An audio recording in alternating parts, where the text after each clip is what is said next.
Okay, so now that we've talked about the Statue of Liberty and the Financial District, let's talk about the Brooklyn Bridge. The Brooklyn Bridge. I'm walking across the Brooklyn Bridge and I'm getting one of my favorite views of New York City.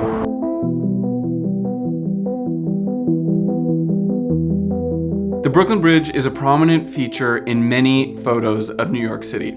It's almost come to visually represent the city, which is ironic because many people really didn't like it at first. In fact, they were scared of it.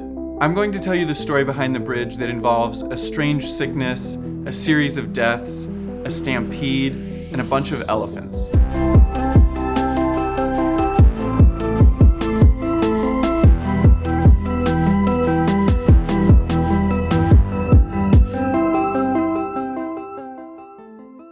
Today, there are a lot of bridges around Manhattan, but the Brooklyn Bridge was the first to connect the island to any other borough. For most of the 1800s, there wasn't a bridge that connected the city of Brooklyn at the time to Manhattan. Most of the transportation was done by ferries across the East River here, and a bridge of this scale just seemed impossible. The East River is nearly 2,000 feet wide, and no other suspension bridge in the world had ever spanned this distance before. But the city needed a better way to cross the water, especially in the winter months. There had been several years where the East River had frozen over and made it very difficult for the residents of Brooklyn to get over to Manhattan. And so a bridge like this was the solution. But how would they construct such an impossibly long bridge? The city consulted with numerous engineers that came up with a bunch of different ideas. But the key to building the Brooklyn Bridge was this. This is one of the two towers that would support the bridge deck. These towers were considered the most massive thing built in North America at that time. They would make the dream of a bridge that would connect Manhattan to Brooklyn possible. The person who planned to take on this monumental task was John Roebling. John Roebling was an engineer who gained his reputation by building suspension bridges. Like this one he made in Niagara Falls, that was the first suspension bridge in the world to support a train. Suspension bridges are bridges that use wire or cable to suspend the deck of the bridge, hence the name. His designs were groundbreaking because instead of using traditional chains, he used woven wire cables. These extended from the towers to support the deck of the bridge. So under John Roebling's direction, plans were underway to make the longest suspension bridge on Earth. But the first tragedy of the Brooklyn Bridge struck. The head engineer himself died before the construction of the bridge even began. While surveying the project, John Roebling's foot was crushed by a boat, resulting in a tetanus infection that quickly killed him. His son, Washington Roebling, was also an engineer and had been helping his father on the bridge's design. So he stepped in to replace his father in overseeing the construction. When Washington took over, he made two unconventional decisions. The first was that he sunk these giant wooden boxes called caissons into the river. That resulted in all kinds of problems, which we'll get to in a moment. The second bizarre thing he did was put a wine cellar in the foundation of the bridge. These wine cellars were built under the ramps at each end of the bridge on both shores. They were rented to local alcohol retailers who could store their wine there. This would help offset the massive cost the project was accumulating, which was becoming monumental. This actually worked, and they operated all the way until Prohibition shut them down.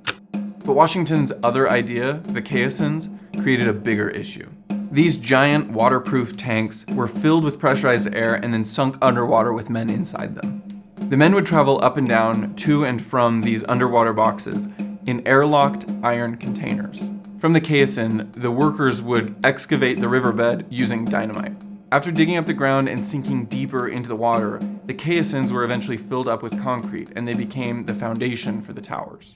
Many people working in the caissons were mysteriously falling ill. Workers emerged with bloody noses and headaches and slowed heart rates. Around 20 men died, but there were still others that didn't feel anything. Today, we know this is something called the bends, or decompression sickness. It's sometimes even referred to as caisson sickness because the workers building this bridge were some of the first people in the world to experience this. The sickness is caused by extreme changes in atmospheric pressure, which can cause the nitrogen in your blood to bubble. And unfortunately, one of the individuals who was severely injured with the bends was the lead of our story, Washington Roebling, the guy in charge of building the bridge and the son of the original engineer. Washington became permanently paralyzed and bedbound for life. Therefore, he was unable to continue work on the project. So once again, the lead engineer of the project needed to be replaced. And this time, the person that stepped in to take charge was Washington's wife, Emily Warren Roebling. Emily was well educated, but she wasn't a trained engineer, though she did seem to deeply understand the concepts as she had been helping her husband with designs and work on the bridge up to this point. But when he became bedbound, she took on more responsibility than she ever had before.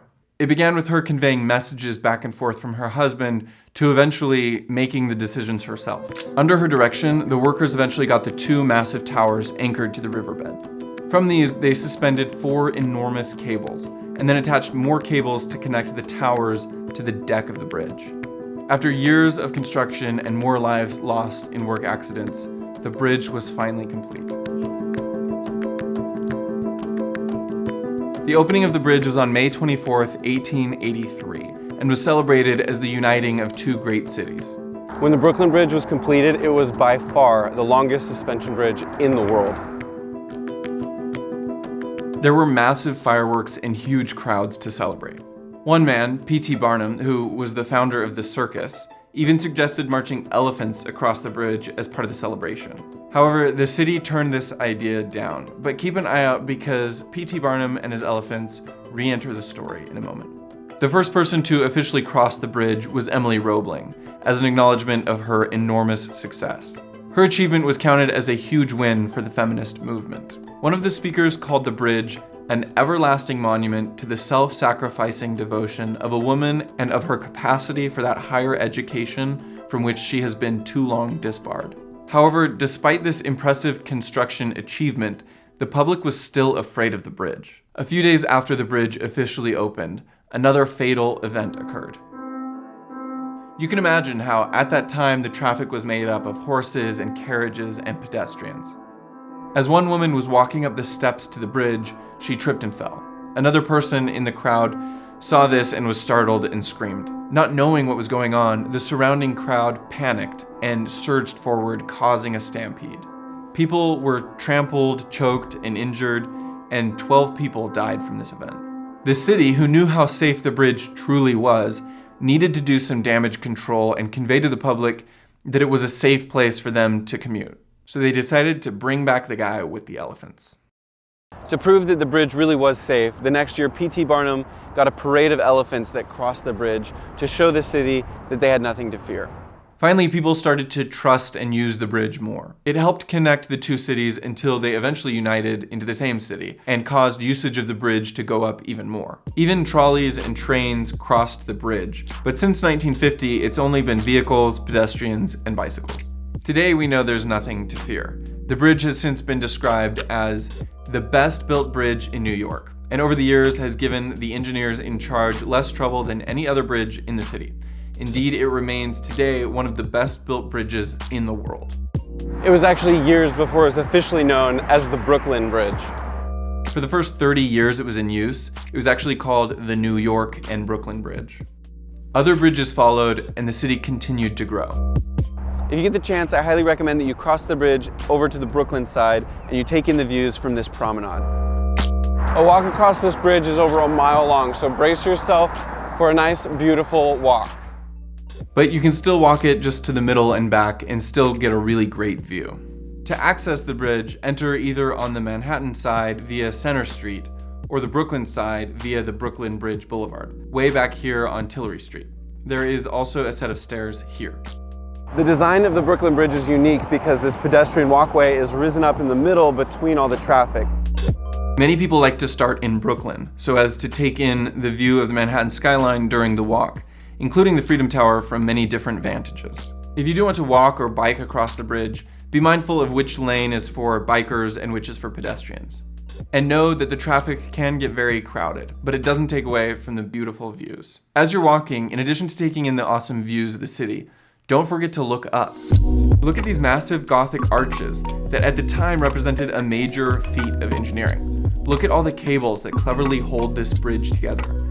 Think of the wine cellars under your feet, or the pressurized caissons below, and the persistence that went into creating this awe-inspiring structure. This bridge is absolutely worth a visit, and if you find yourself here, it's even more interesting if you consider the unique story that brought this place to life. So now that we've talked about the Brooklyn Bridge, let's head north just a couple blocks to Chinatown.